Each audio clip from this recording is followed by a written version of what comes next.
Hey guys, this is Semaj. Today, I'm going to tell you a huge secret. Something so profound that when you hear it, it'll blow your freaking mind. If you remember this one thing and learn to embrace it, your entire life will change. Guaranteed. Are you excited? Me too. Let's begin.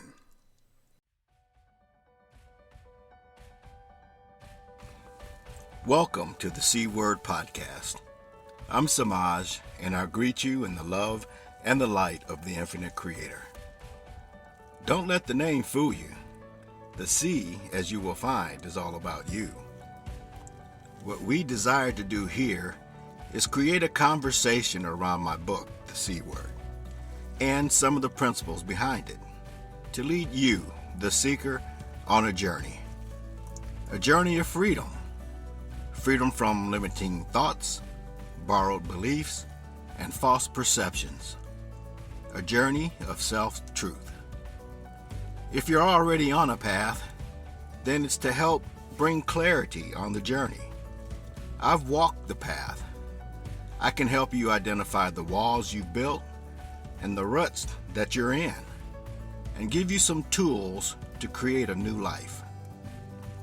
I'm a hands-on healer of energy and light, teacher of my own integrative flow technique. I'm a student of the universal law of one, and a certified life coach, helping you to get clear your direction. I'm called father, husband, grandfather, Sifu, and guru. I'm on this journey with you. We are one. My desire is to live this quote, which simply says, "The best teachers are those who show you where to look, but don't tell you what to see." Let's begin. Hey guys, to be honest, my first thought was to do like one of those annoying video ads, like you see on Facebook. The ones that say, "These are the 5 foods you should never eat," or something like that, right? And then 3 hours later, you're somehow still watching this video, but you still don't know what the 5 foods are. I was going to do that, but I'm not that evil. Or am I? If you know the title of my book, it may hold a clue. And if you listen to the podcast, it may hold more clues than that, especially since they have the same name. When I decided to name the book The C Word, I knew what a lot of first impressions was going to be. I knew a lot of eyebrow raising was going to happen, right? And I also have to say, I enjoyed the relief I saw on people's faces if they took the time to read the back cover of the book. The funny thing was, if I asked a person what they thought the C stood for, I got a real wide range of answers. One person, who will remain nameless, my daughter, even said fish. I guess because she hadn't really thought about what I meant. But you see, the intent was not to tell you what the C stood for. Because there's just as many C words in life that can literally move a person's journey from one road to another. If you've read the book, you already know that this section that I'm about to talk about is dedicated to learning to let go. Better yet, embracing this one life-changing secret. All right, I'm done jacking with you. Here's the secret. The secret is the only thing in life that doesn't change is change. Someone else said The only guarantee you get in life is that it will change. As you may have guessed, change is the number one guessed word for my book title. But it's not the C word that I was thinking about when I named it. I'll tell you what that was later. So what's the deal with change? Metaphorically speaking, change is what's left when you break into something bigger. You never have enough change. Small change doesn't count for much. And it sucks when you have to have the correct change. You usually need to go get change, find change, or collect change until it's worth more, which means you have a buttload of change, but you need a way to make it solid again. Now, trust me, you look at those metaphors, there's a lot of lessons in every one of those. In this game of life, though, change is and will always be inevitable. It will happen to everybody and everything at any time, and nothing is immune to change, not even God. Now that I have your attention, if we want to give this C word the proper attention, we first have to allow in the F word, fear.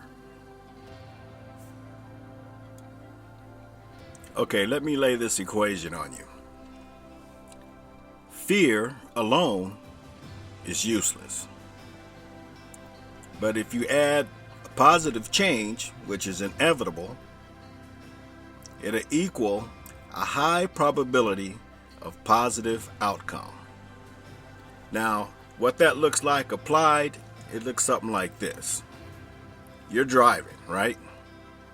And Alexa tells you to take a turn, and you end up in a unlit, scary neighborhood. That's fearful for sure. But you stop, you change direction, and most probably save yourself from whatever's going on down that unlit neighborhood, right? But when you take the same scenario, except for this one, we add a negative fear-based and irrational change. Instead of just turning around, you keep driving to where Alexa recalculated you, and you decide to stop and ask for directions. You get jacked and yada yada yada. But when you tell the story, it's Alexa's fault, the neighborhood's fault, and the people who jacked you fault. But we know the truth. Right? Sounds stupid. I get it. But you think about any Halloween movie or that commercial where the girl's like, why can't we just get in the running car? Irrational, fear-based changes happen. Fear happens. Now, that may sound a little funny or far-fetched, but if you ask anybody who's been in the military or law enforcement, they can confirm that we physically train fear out of our reactions to things, because here's the science. Fear responses activate what's called serotonin, which basically makes you stupid. So you have to train in a different response to fear, basically to keep from dying. Which is going to explain why you don't scare your buddy who just got back from deployment, because you could get throat punched. Okay? Sorry, not sorry for the science. All that to say, if we lived like we knew change was coming and weren't so scared of it coming, we could allow for different outcomes. Now, there's another 4-letter word that we're going to add to this changed reaction. I like that. Mine. M-I-N-E. When we add that word, mine or my, to any other thing, the thing is magically turned in our mind, into something that should no longer change. Like house, mine, my car, my husband, my wife, my job, my life. You're sitting in my seat. You took my parking space. Oh my God, people, get over it. Ownership and change don't mix. Add the fear of loss to that, and what you end up with is the human condition. We must own everything we possess. And yes, there's a difference. Somebody even had to make a law about that, right? Possession is 9/10 of the law. In actuality, it's just a principle. The people who say it are usually trying to take ownership of something that they possess and they want, but somebody else is claiming they own it. Here's the opposite. It's not mine when they find something illegal in your back seat. Just saying, it goes both ways. And man will fight to own it. He will become his worst self at the fear of change, forgetting that change is going to happen, whether we want it to or not.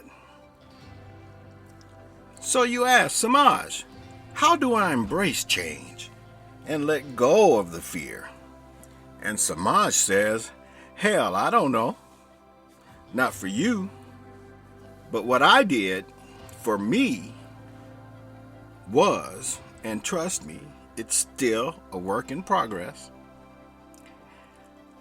I try very hard not to take anything personal and not to think of fear as fear.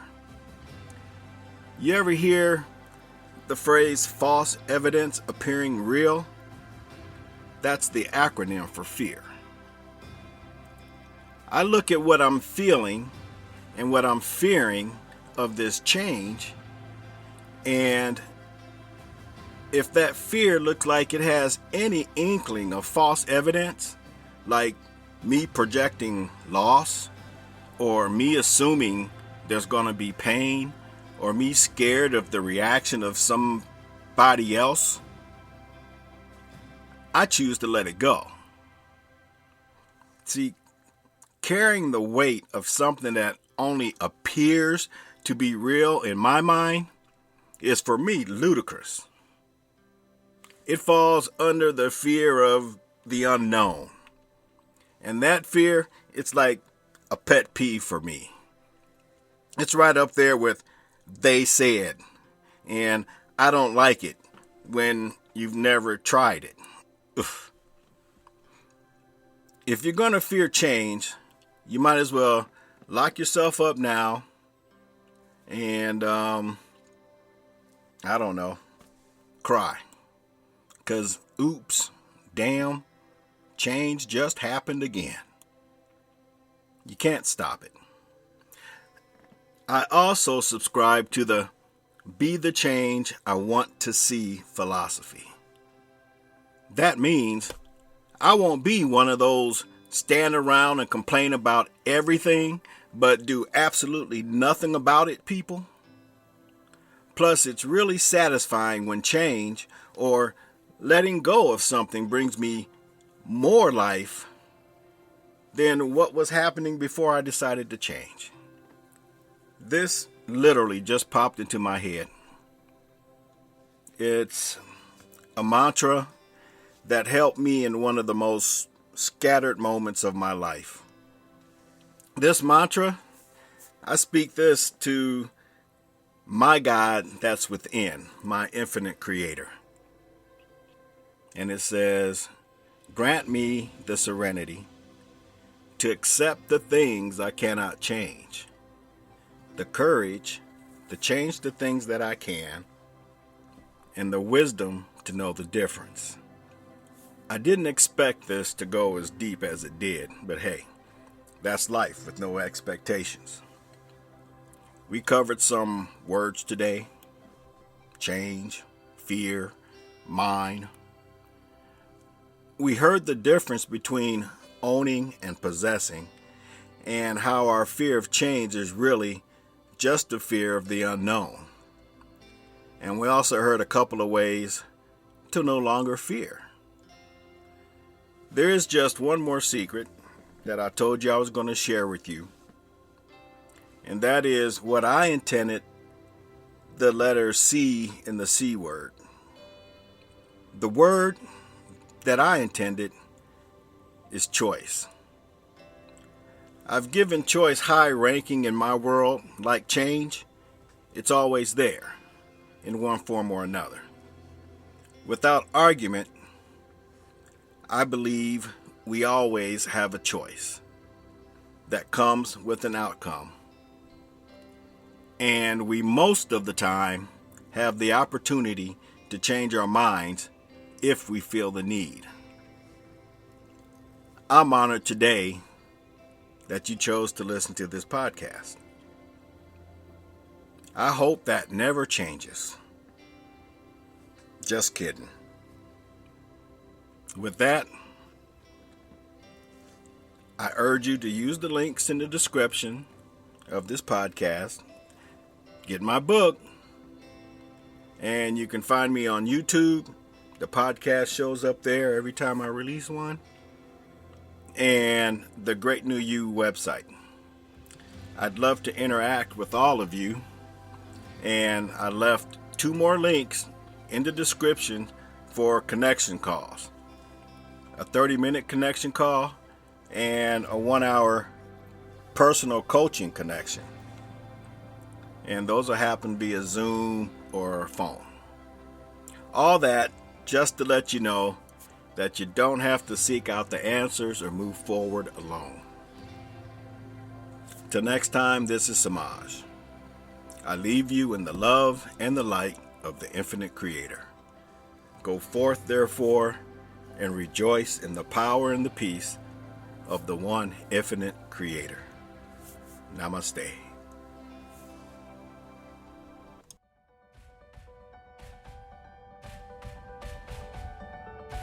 That wraps it up for today's episode.